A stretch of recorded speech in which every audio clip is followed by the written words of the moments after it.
یہ بالکل ایسی جیسے پروفیسر غامدی صاحب وہ کیا کرتے ہیں, حدیث حجت نہیں ہے, حدیث تاریخی کتابیں ہیں, لیکن جب اپنا استدلال کرنا ہوگا قرآن کے اگینسٹ تو بخاری کی حدیثیں پیش ہوں گی, مسلم کی حدیثیں پیش ہوں گی. بھائی آپ ایک جگہ ٹکتے کیوں نہیں ہو؟ آپ جب آپ کو فیور چاہیے تو بخاری بھی آ رہی ہے, مسلم بھی آ رہی ہے, اور جب آپ کو فیور نہیں چاہیے تو یہ تو تاریخی کتابیں, ان کی کوئی حیثیت نہیں ہے. بخاری مسلم میں ہے نا اعفوا اللحا, داڑھی بڑھاؤ, رکھنے کا نہیں ہے بڑھانے کا ہے. غامدی صاحب نے کہا بڑھانا ضروری نہیں ہے. صحیح مسلم, بخاری مسلم میں عیسیٰ ابن مریم آسمانوں پہ ہیں. لَيُوشِكَنَّ أَن يَنزِلَ فِيكُمُ ابْنُ مَرْيَمَ حَكَمًا وَعَدْلًا. پورے عربی الفاظ پڑھ کے سنا رہا ہوں میں.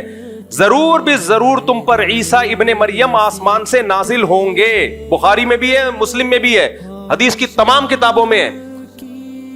فَيَكْسِرُ الصَّلِيبَ, صلیب کو ختم کر دیں گے. وَيَقْتُلُ الْخِنزِيرَ, دنیا سے خنزیر کا خاتمہ کر دیں گے. وَيَضَعُ الْجِزْيَةَ, اور جہاد میں جزیے کو ختم کر دیں گے. اتنی واضح حدیث, لیکن جب جناب غامدی صاحب کے سامنے جاتی ہے کہتے ہیں حدیث تاریخی کتابیں ہیں.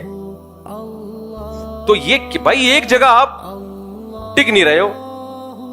جب میں بھی کینیڈا امریکہ میں تھا نا تو ایک خاتون بڑی ایگریسو ہوئی ہوئی تھی. غامدی صاحب کا کلپ سنا, آپ کیا 4 شادیاں کرتے رہتے ہو, یہ تو غزوہ احد میں بچیاں شہید ہو گئی تھیں, وہ سارے کچھ لوگ شہید ہو گئے تھے تو بچیاں یتیم ہو گئی تھیں, ان کے لیے اسلام نے کہا 4 کرو.